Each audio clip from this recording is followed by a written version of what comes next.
L'araignée protectrice de la caverne. Il était une fois, au moment où le prophète Muhammad, paix sûre, et son fidèle compagnon Abu Bakr étaient en grand danger. Les deux amis devaient fuir la ville de la Mecque, car les ennemis du prophète voulaient lui faire du mal. Alors qu'ils se cachaient dans une caverne sur le chemin de Médine, ils priaient pour que leurs ennemis ne les trouvent pas. Pendant ce temps, les ennemis du prophète étaient à leur poursuite et s'approchaient dangereusement de la caverne. Abu Bakr était inquiet, mais le prophète Mohammed, paix sur lui, le rassura en disant « Ne sois pas triste, car Allah est avec nous. » C'est alors qu'une araignée apparut à l'entrée de la caverne.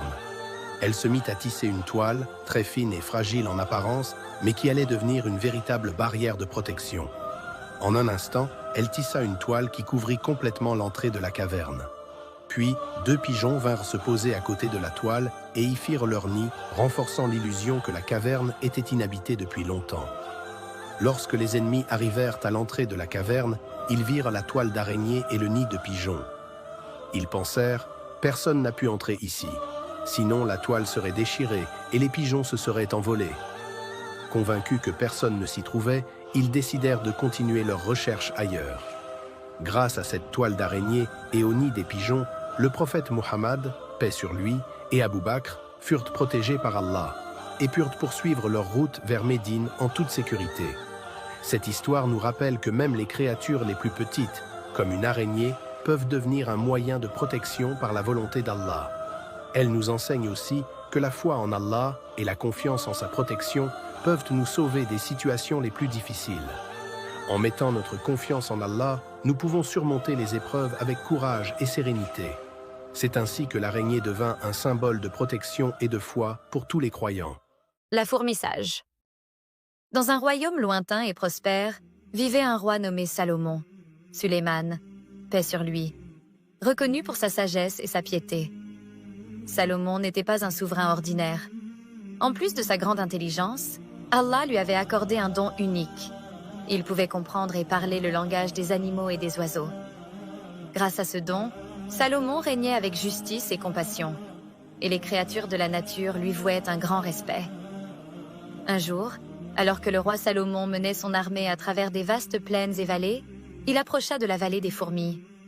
C'était une zone animée où des milliers de petites fourmis travaillaient ardemment, transportant de lourdes charges pour préparer leurs réserves. Salomon marchait avec sa grande armée composée d'hommes, de chevaux et même d'oiseaux, quand soudain, il perçut une petite voix s'élever du sol. C'était la voix d'une fourmi qui s'adressait à ses compagnes.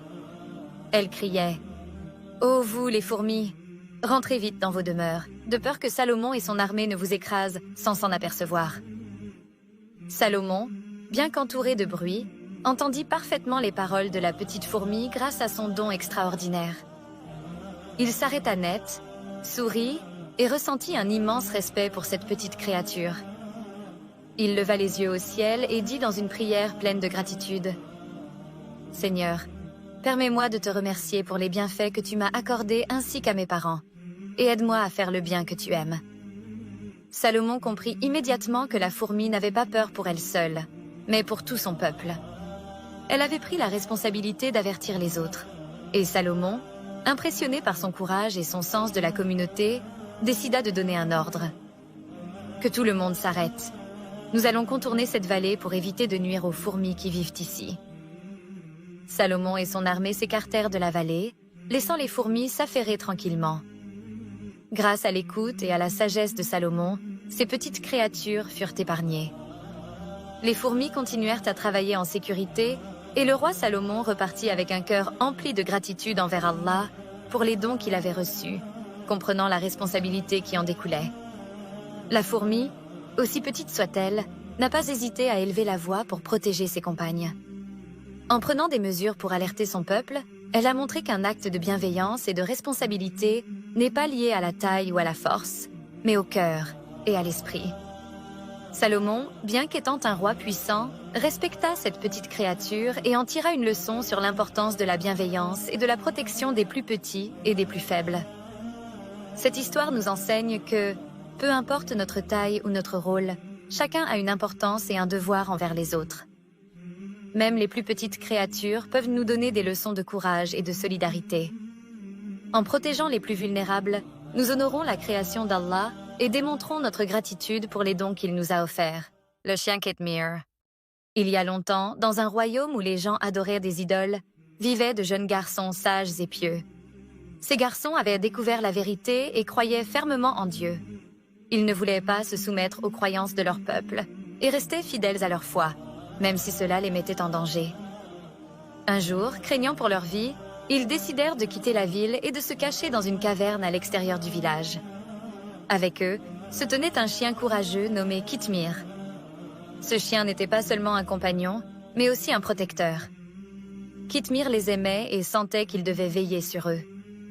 Il les suivit, restant toujours proche, comme s'il savait que ces jeunes avaient besoin de sa présence.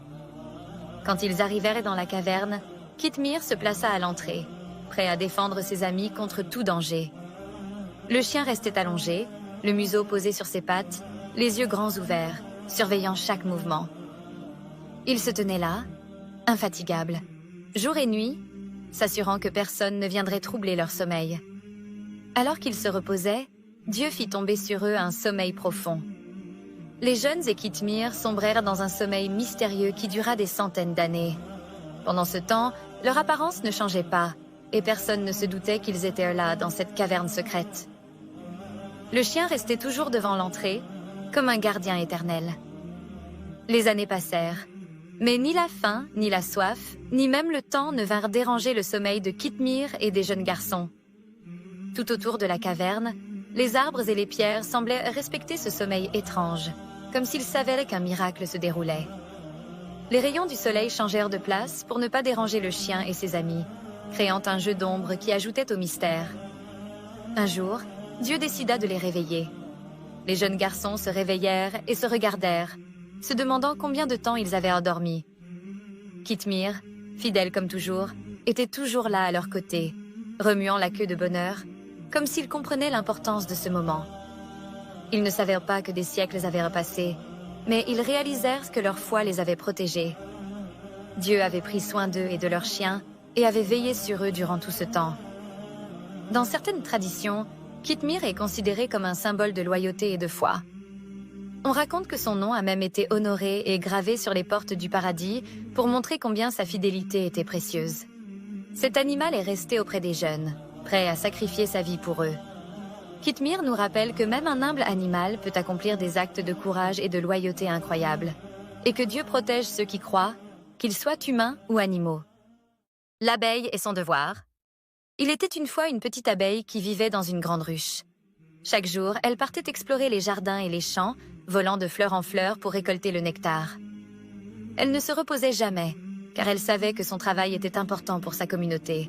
Elle fabriquait du miel, ce merveilleux nectar sucré dont tous les autres abeilles avaient besoin pour se nourrir et rester en bonne santé. Un jour, une abeille plus jeune lui demanda « Pourquoi travailles-tu si dur? Ne voudrais-tu pas parfois te reposer ?»